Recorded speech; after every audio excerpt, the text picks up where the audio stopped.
Oi,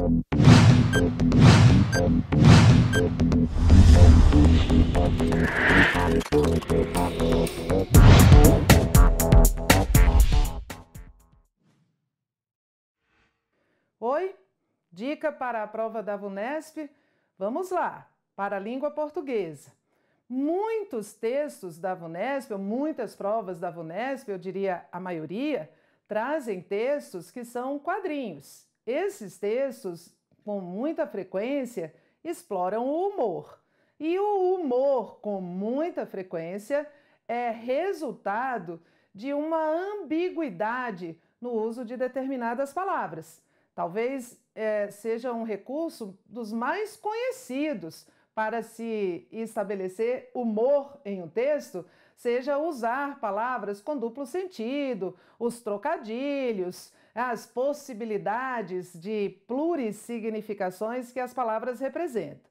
Então, se você tiver um texto e tiver sendo cobrado dele o efeito de humor, porque ele é uma tirinha, nós vamos ver agora, nós vamos procurar esse efeito de plurissignificação, que também é chamado de polissemia. Um dos principais recursos para se estabelecer humor em um texto é brincar com as possibilidades de significados das palavras. Vamos trabalhar um texto para vocês verem? É um quadrinho do Nick Náusea, do Fernando Gonzalez, e é uma sequência. Vou pedir para o touro participar de um rodeio. Queria pedir uma coisa, se não for incômodo. E o touro responda, fala sem rodeios. E o outro então disse, esquece. O que é que nós temos aqui? Nós temos a palavra rodeio sendo empregada 2 vezes, mas em cada uma delas o sentido foi diferente. Participar de um rodeio é participar de um tipo de acontecimento, né, cada vez mais questionado, em que há um touro que precisa ser laçado.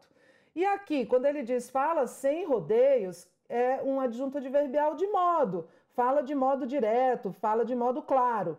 Então, eu tenho 2 ocorrências da palavra com sentidos diferentes. Torno a dizer que é muito comum que o efeito de humor esteja nessa plurissignificação. Na tira, o principal elemento responsável pelo efeito de sentido de humor, e você não vai questionar que isso não tem humor, por menos que você tenha achado engraçado, o examinador está partindo do pressuposto de que isso é uma verdade. A construção escrita na forma de diálogo, a representação gráfica das personagens, a falta de sentido do diálogo entre as personagens, o emprego de verbos no imperativo e em sentido figurado, a exploração do duplo sentido no emprego da palavra. Vem! Olha só, toda vez eu digo isso. As provas de interpretação de texto precisam ser feitas com paciência. Se você quiser justificar cada uma das alternativas, você termina enlouquecendo. Então, você tem de entender o texto e ir para a questão esperando que aquilo que você já entendeu que o texto está dizendo. É paciência. Vou falar sem rodeios. Você realmente precisa ter estratégia de resolução de prova e ter a consciência de que você, quando lê as alternativas, já tem de ter uma expectativa a respeito de qual vai ser a certa.